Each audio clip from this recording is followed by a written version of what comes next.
ada kekhawatiran dari gue bahwa aktor-aktor realis itu banyak yang mati gitu.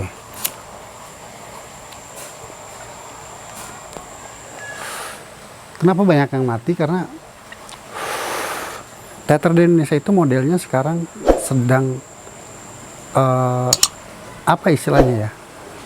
Bukan metodik tapi ide, gagasan. Jadi yang diajukan gagasan bukan aktor. Ketika gagasan-gagasan itu masuk, maka sebetulnya sutradara yang jadi aktor gitu. Aktor itu cuma jadi tempelan, alias dia jadi robot, disuruh ke kiri panggung, ke kanan panggung, guling, pelukan, adegan mukul, tapi dia tidak ngerti esensinya apa gitu. Gue dulu pernah main sama teater Amuba, Man and Mouse. Terus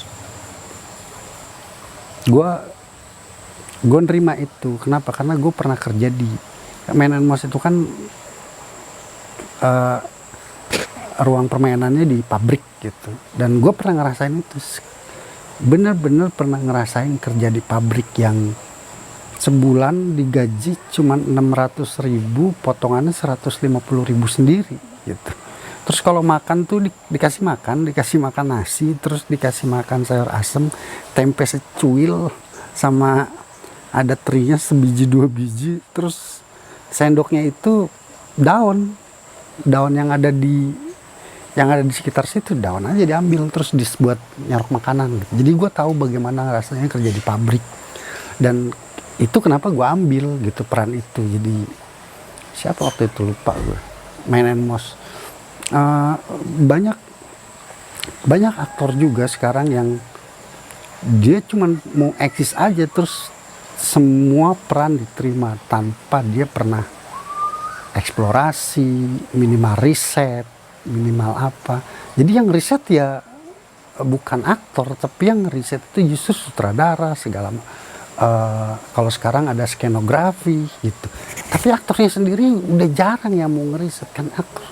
Makanya gue bilang the actor is dead gitu. Kenapa? Karena nggak ada lagi aktor yang menarik di atas panggung. Jadi pertunjukan itu cuma sekadar ide gagasan itu aja terus gitu.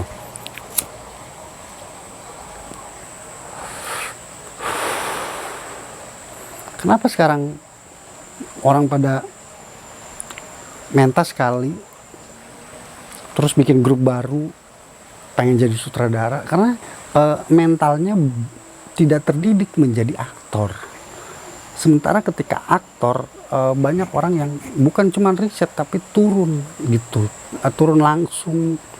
Ya tentu di beberapa kasus kayak adegan pembunuhan tentu kita tidak harus melakukan, tapi dalam perjalanan itu kita bisa meriset, bisa turun langsung, merasakan langsung, dan ingatan memori kita kan sekarang banyak orang-orang yang punya ingatan memori. Sebetulnya tiap hari kita berjalan kemana, tapi itu tidak menjadi memori, menjadi ingatan yang melekat buat kita semua. Itu sebabnya aktor itu lama-lama mati, apalagi pertunjukan realis, dan itu jadi tidak menarik. Sementara pertunjukan realis kayak tokoh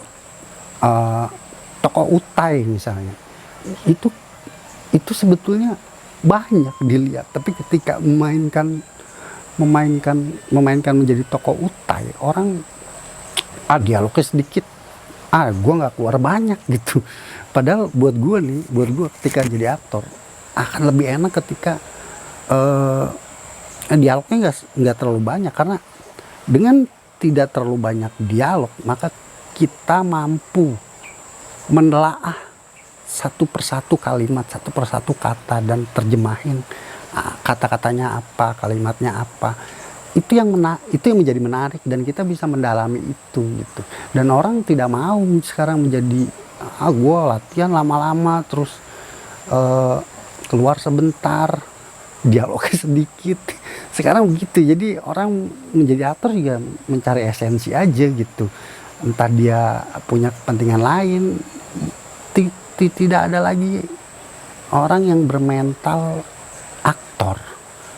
Ada, tapi sangat sedikit gitu, tidak banyak. Makanya gue bilang tidak banyak karena mentalnya bukan aktor, apalagi yang baru main sekali 2 kali terus mendirikan grup jadi sutradara. Lu latihan dasar aja belum beres, terus tiba-tiba mau jadi sutradara, jadi aktor aja belum gitu. Nah, gue sendiri merubah diri gue dari tadinya sutradara kembali menjadi aktor, karena kenikmatan menjadi aktor itu beda dibanding menjadi sutradara. Ketika jadi sutradara itu kita strugglingnya beda dibanding menjadi aktor. Jadi aktor tuh lebih nikmat sebetulnya, karena kita mengeksplorasi batas-batas yang tadinya kita belum lewati gitu. Terus kita punya dalam hidup kita punya kecenderungan gitu. Merokok, kayak gue merokok pakai tangan kiri, lalu tiba-tiba aktor itu misalnya terbiasa yang menulis pakai tangan kiri, terus tiba-tiba harus menulis tangan, dan itu dilatih dan itu yang kita tidak mau gitu. Ya, kita cuman berdasarkan pengalaman, padahal kita bisa riset, kita bisa melakukan, dan itu namanya latihan bukan cuma fisik, tapi latihan secara apa yang dibutuhkan dari karakter itu. Nggak cuma, kadang-kadang kita nggak butuh latihan fisik memang, karena yang kita butuhkan adalah apa yang dibutuhkan oleh karakter yang akan kita mainkan. Itu yang paling penting. Dalam Stanislavski ada 3 buku kan, An Actor Prepare, Building a Character, dan satu lagi dari Stanislavski itu kita belajar mengenal menjadi aktor, terutama bagaimana jadi prajurit bawahan atau bagaimana menjadi jenderal. Tapi sebetulnya itu sudah tidak relevan. Kenapa? Karena Stanislavski menulis awal tahun 19-an, sekarang udah tahun 2021. Tidak ada lagi yang mencontohkan bagaimana lu memainkan realis sebagai pegawai Alfamart atau Indomart gitu. Dan itu kan harus dilatih, bagaimana lu mengucapkan selamat pagi, selamat datang gitu. Dan itu ada gaya pengucapan yang harus dilatih. Karena ketika lu ke waralaba itu diksinya sama gitu, dan ritmenya sama, emosinya juga sama gitu. Bahkan kan ada anekdot, kalau lu kesepian lu datang aja pagi-pagi ke Indomaret atau apa, pasti ada yang ngucapin selamat pagi buat lu. Kan gitu anekdotnya gitu. Nah, itu perlu dilatih gitu. Kemarin sempat main jadi pelukis gitu. Ketika gua melukis, latihan melukis gitu, karena profesi dari peran yang gue mainkan adalah pelukis gitu. Sebisa mungkin harus kita latih. Terus akhirnya gue latihan melukis tapi nggak terpakai, karena ternyata yang diambil sama sutradaranya adalah pengalaman gue menjadi seorang suami gitu. Bahkan announcer di bandara juga punya ritme dan diksi yang setiap hari sama gitu. Pegawai bioskop, pengumuman bioskop masuk, pintu teater 1 telah dibuka, dan itu butuh latihan gitu. Menjadi aktor itu bukan pekerjaan yang sia-sia gitu. Banyak orang yang memang malas, kenapa? Karena latihannya lama. Latihan menjadi aktor seperti ada yang bilang ini berfungsi untuk hidup lu. Ya, tapi ketika kita menjadi di luar panggung, ketika udah kita di luar panggung dan ketemu enaknya fungsi menjadi aktor itu, lu lupa balik ke panggung gitu. Jadi lo jadi aktor kehidupan aja, tapi tidak diterapkan juga di panggung. Dan ketika lu menjadi aktor panggung, lu justru lupa, kadang-kadang kita lupa nih menerapkannya di kehidupan. Jadi kita menjadi aktor yang terpisah dari lingkungan gitu. Gue pernah jadi tukang ojek, pernah jadi pekerja pabrik, pernah jadi jualan kue yang ditampah, pernah jualan biskuit kering, pernah jualan majalah bekas. Jadi apa aja gue lakonin sebetulnya, karena di situ memori aktor itu terbentuk gitu.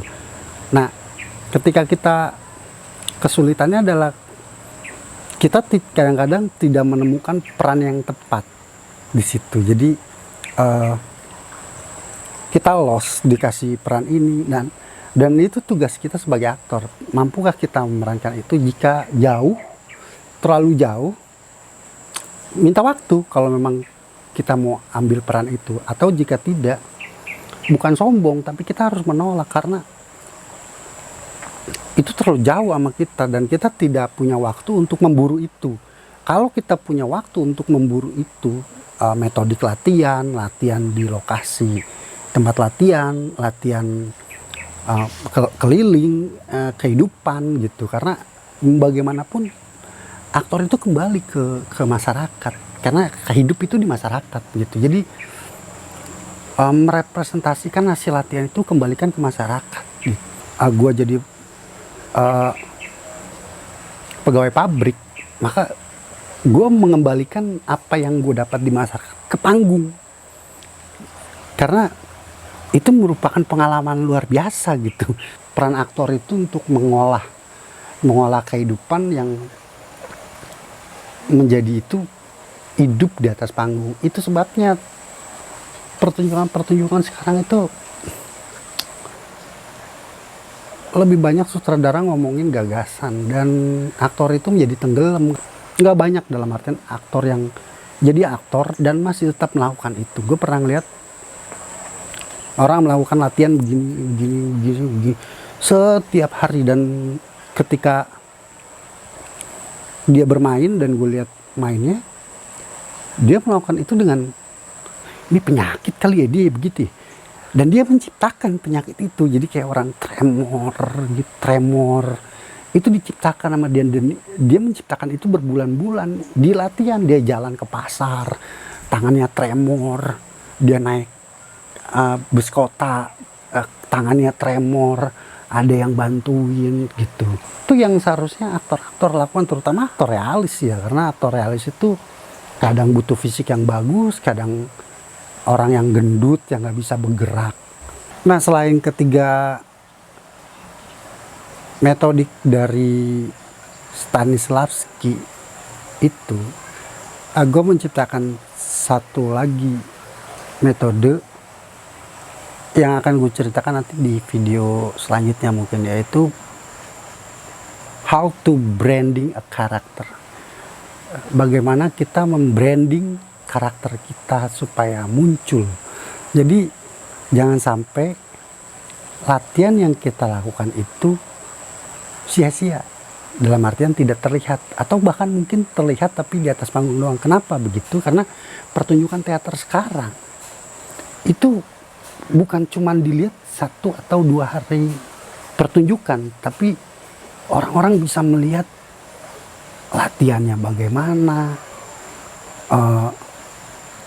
prepare pas men-set pertunjukan bagaimana, dan after event, dalam artian setelah pertunjukan bagaimana, apakah karakter itu nempel. Kan dulu juga ada yang bilang ada metode justru menghilangkan karakter yang kita perankan, kadang-kadang namanya nempel, jadi nggak hilang-hilang karakter itu. Nah, sekarang gue justru menciptakan bagaimana karakter itu semakin nempel dengan membranding karakter itu.